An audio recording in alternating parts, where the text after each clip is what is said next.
1 Thessaloniciens chapitre 1 Paul, et Sylvain, et Timothée, à l'église des Thessaloniciens, qui est en Dieu le Père et en Jésus-Christ le Seigneur, que la grâce et la paix vous soient données. 2 Nous rendons continuellement grâce à Dieu pour vous tous, faisons mention de vous dans nos prières. 3 Nous rappelant sans cesse l'œuvre de votre foi, le travail de votre charité, et la fermeté de votre espérance en notre Seigneur Jésus-Christ, devant Dieu notre Père. 4 Nous savons, frères bien-aimés de Dieu, que vous avez été élus. 5 Notre évangile ne vous ayant pas été prêché en parole seulement, mais avec puissance, avec l'Esprit Saint, et avec une pleine persuasion. Car vous n'ignorez pas que nous nous sommes montrés ainsi parmi vous, à cause de vous. 6 Et vous-même, vous avez été mes imitateurs et ceux du Seigneur, en recevant la parole au milieu de beaucoup de tribulations, avec la joie du Saint-Esprit, c'est en sorte que vous êtes devenus un modèle pour tous les croyants de la Macédoine et de l'Achaïe. 8 Non seulement, en effet, la parole du Seigneur a retenti de chez vous dans la Macédoine et dans l'Achaïe, mais votre foi en Dieu s'est fait connaître en tout lieu, de telle manière que nous n'avons pas besoin d'en parler. 9 Car on raconte, à notre sujet, quel accès nous avons eu auprès de vous, et comment vous vous êtes convertis à Dieu, en abandonnant les idoles pour servir le Dieu vivant et vrai. 10 Et pour attendre des cieux son Fils, qu'il a ressuscité des morts, Jésus, qui nous délivre de la colère à venir. Chapitre 2 1 Vous savez vous-même, frères, que notre arrivée chez vous n'a pas été sans résultat. 2 Après avoir souffert et reçu des outrages à Philippe, comme vous le savez, nous prîmes de l'assurance en notre Dieu, pour vous annoncer l'évangile de Dieu, au milieu de bien des combats. 3 Car notre prédication ne repose ni sur l'erreur, ni sur des motifs impurs, ni sur la fraude. 4 Mais, selon que Dieu nous a jugés dignes de nous confier l'évangile, ainsi nous parlons, non comme pour plaire à des hommes, mais pour plaire à Dieu, qui sonde nos cœurs. 5 Jamais, en effet, nous n'avons usé de paroles flatteuses, comme vous le savez. Jamais nous n'avons eu la cupidité pour mobile, Dieu en est témoin. 6 Nous n'avons point cherché la gloire qui vient des hommes, ni de vous ni des autres. Nous aurions pu nous produire avec autorité comme apôtres de Christ. 7 Mais nous avons été pleins de douceur au milieu de vous. De même qu'une nourrice prend un tendre soin de ses enfants. 8 Nous aurions voulu, dans notre vive affection pour vous, non seulement vous donner l'évangile de Dieu, mais encore nos propres vies, tant vous nous étiez devenus chers. 9 Vous vous rappelez, frères, notre travail et notre peine, nuit et jour à l'œuvre, pour n'être à charge à aucun de vous, nous vous avons prêché l'évangile de Dieu. 10 Vous êtes témoins, et Dieu l'est aussi, que nous avons eu envers vous qui croyez une conduite sainte, juste et irréprochable. 11 Vous savez aussi que nous avons été pour chacun de vous ce qu'un Vous savez aussi que nous avons été pour chacun de vous ce qu'un père est pour ses enfants. 12 Vous exhortant, vous consolant, vous conjurant de marcher d'une manière digne de Dieu, qui vous appelle à son royaume et à sa gloire. 13 C'est pourquoi nous rendons continuellement grâce à Dieu de ce qu'en recevant la parole de Dieu, que nous vous avons fait entendre, vous l'avez reçue, non comme la parole des hommes, mais, ainsi qu'elle l'est véritablement, comme la parole de Dieu, qui agit en vous qui croyez.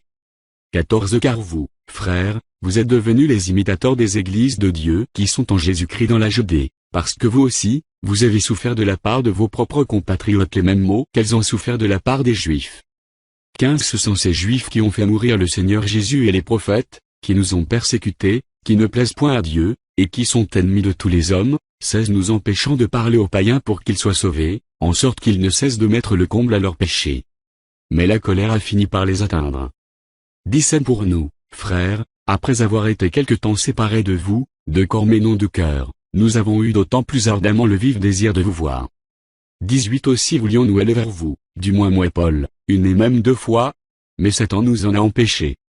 19 Qui est, en effet, notre espérance, ou notre joie, ou notre couronne de gloire? N'est-ce pas vous aussi, devant notre Seigneur Jésus, lors de son avènement? 20 Oui, vous êtes notre gloire et notre joie.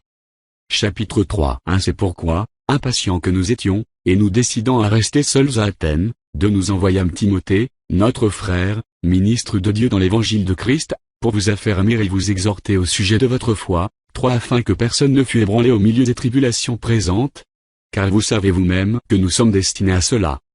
4 Et lorsque nous étions auprès de vous, nous vous annoncions d'avance que nous serions exposés à des tribulations, comme cela est arrivé, et comme vous le savez.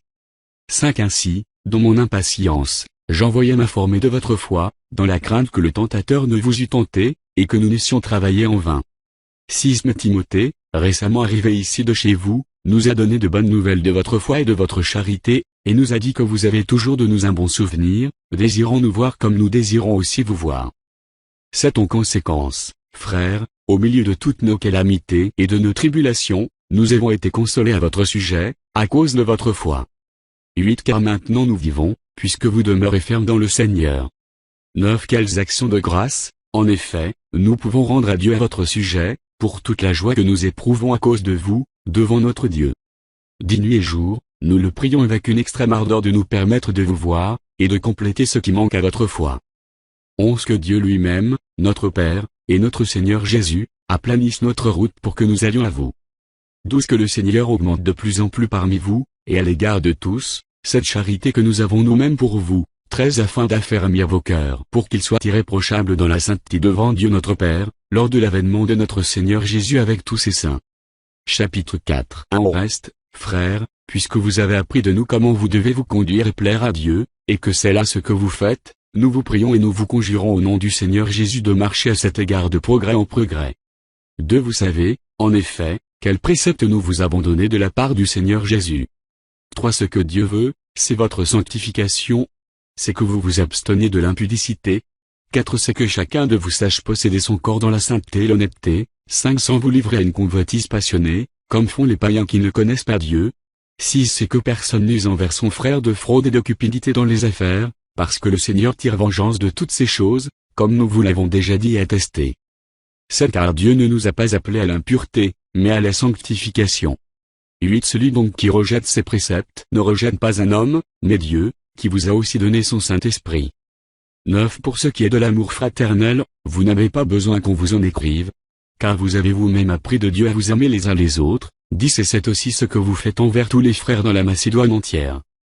Mais nous vous exhortons, frères, à abonder toujours plus dans cet amour. 11. Et à mettre votre honneur à vivre tranquille, à vous occuper de vos propres affaires, et à travailler de vos mains, comme nous vous l'avons recommandé. 12. En sorte que vous vous conduisiez honnêtement vers ceux du dehors, et que vous n'ayez besoin de personne.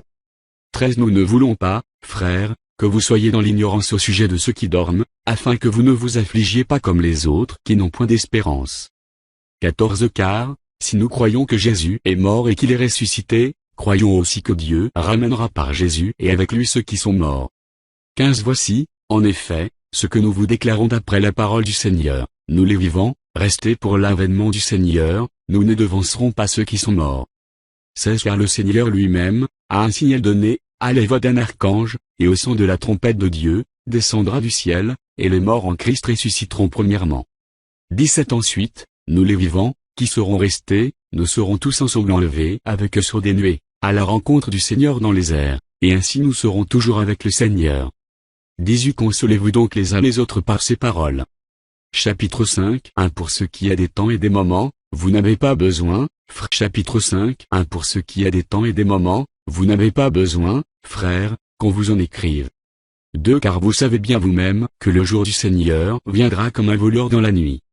3. Quand les hommes diront, paix et sûreté. Alors une ruine soudaine les surprendra, comme les douleurs de l'enfantement surprennent la femme enceinte, et ils n'échapperont point.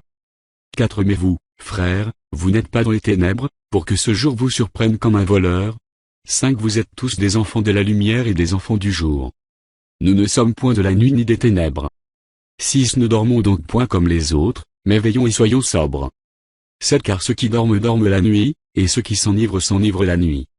8. Mais nous qui sommes du jour, soyons sobres, ayant revêtu la cuirasse de la foi et de la charité, et ayant pour casque l'espérance du salut. 9. Car Dieu ne nous a pas destinés à la colère, mais à l'acquisition du salut par notre Seigneur Jésus-Christ, 10. Qui est mort pour nous, afin que, soit que nous veillions, soit que nous dormions, nous vivions ensemble avec lui.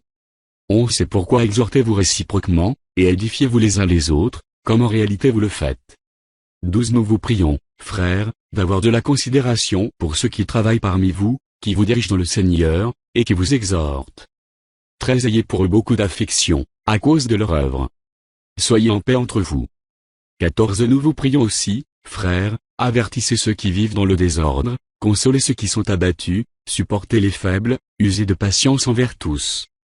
15. Prenez garde que personne ne rende à autrui le mal pour le mal, mais poursuivez toujours le bien, soit entre vous, soit envers tous.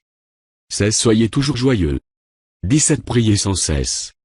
18. Rendez grâce en toutes choses, car c'est à votre égard la volonté de Dieu en Jésus-Christ. 19. N'éteignez pas l'esprit. 20 Ne méprisez pas les prophéties. 21 Mais examinez toutes choses. Retenez ce qui est bon.